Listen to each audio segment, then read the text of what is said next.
Hi friends, I'm here in the greenhouse. I am specifically going through the new seeds that I just received. I ordered primarily through Baker Creek.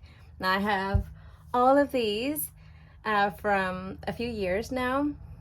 Some were ordered late last year. I have them all mixed in. I will show you as I plant them out.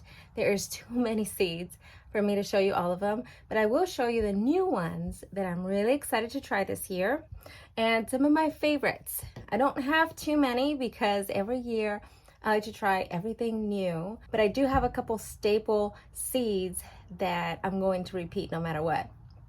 So let's get started. I'm going to start with the ones that I'm the most excited about. It's a lot of my herbs. It's a lot of plants that I'm going to use for teas. For example, like lemongrass. I've never grown this one before. I already have some oregano, but it's always good to start a new variety. I really want to continue my chives. I didn't do it last year.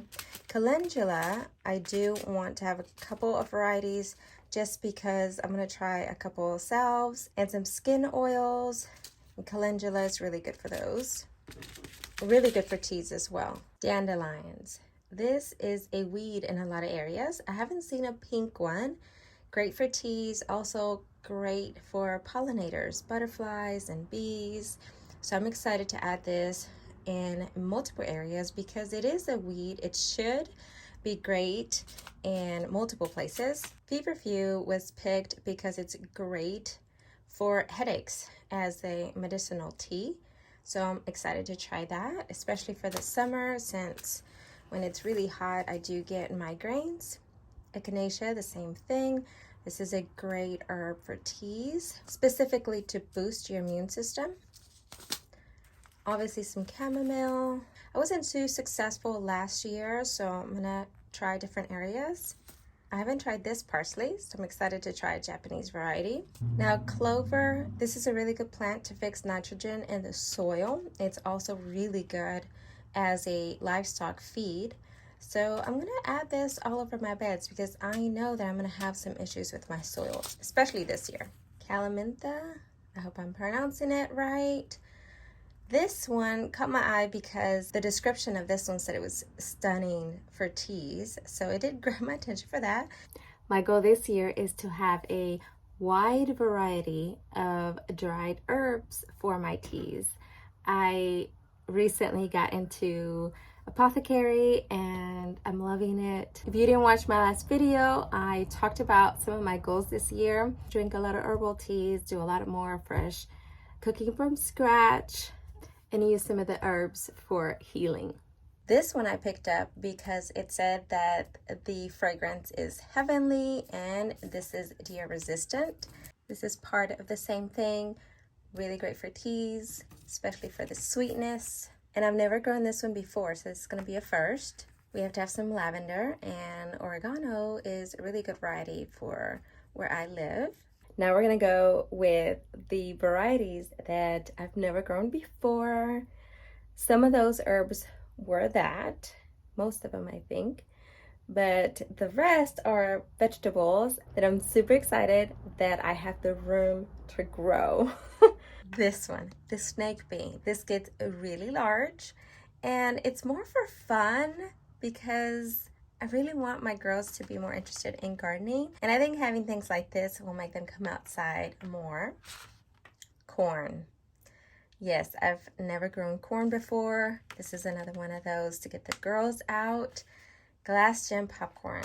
I'm excited for this one. Two other varieties of corn that I'm going to grow is your traditional yellow corn and a white corn. I love white corn. My girls don't, but I do. And this one is more for the rest of the family. These are two peas that I haven't grown. So I'm excited about this one specifically because of the purple pod. Last year I grew dahlias from seed and I was successful. I just didn't know how to grow dahlias. I didn't read much of the back. Now I do, so I know where to place them. These are the two that I picked up. Now for sunflowers, I love the double heads or multiple heads, and these two varieties are new additions. Watermelon, This is a new one. I picked them based on the size because I want multiple watermelons. We love watermelons, so I didn't get any large ones. Melons, I haven't tried this variety or this one. I'm excited about this one. I love the color and the Kajari. One of my friends grew this one. She brags about it, and I had to try it, especially because she's been able to grow it here locally successfully. I didn't grow different varieties of squash last year because I didn't have the room for it. I'm super excited about this large squash. I'm really bad at names, so let's not go there. This is another one. I want to try cooking with these, that I haven't done so. It's not traditional in our culture, but I'm gonna make it now. And then this one. Obviously, I had to do a JZ, and this is a chocolate one. This one's said to smell like cocoa and taste like it, so this is going to be great for teas as well. These are peppers that I haven't grown. Paprika, I really want to dry paprika. It is one of my favorite seasonings. This sugar rush peach just grabbed my attention. Cayenne for the same thing, a lot of beneficials for cayenne. This is a new sweet pepper. This is also a sweet pepper, and apparently it tastes like honey. So why wouldn't you want to try that? And this other sweet pepper. Annette from Azure Farm brags about the yellow brandy wine. And Kyle with Urban Farmstead really recommends the New Girl for the heat tolerance and the multi-producing of tomatoes, even with our crazy heat of the summer. We have ground cherry Aunt Molly's, great for pies. It's very sweet with a hint of tartiness. This is a different tomatillo, not your traditional. For the tomatoes, we have Dad's Sunset. Look at this gorgeous orange accordion. I love the look of these, and I'm sure it's delicious. This one is one of my favorite tomatoes. Growing it in the past, I didn't get a lot of varieties. I'm hoping now with the space that I have that I can get more. But this one was so delicious. I had to get it again. This one is specifically for tomato paste, which I use a lot, so that's a good option.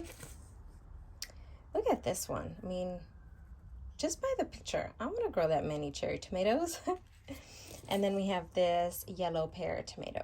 This hyssop I picked up for teas. It has an anise flavor, which I kind of like, so I'm going to try that. It's also great for pollinators. I really love a salvia, and this is specifically attracting hummingbirds, as well as drought tolerant, which here we did have a lot of drought last year, so I wanted to get some color that I didn't have to worry too much about. Here's another one that is great for bees, great for flower arrangements, and also good for teas. And I haven't tried this Snapdragon, and I thought it was so cute, so I had to pick this one up.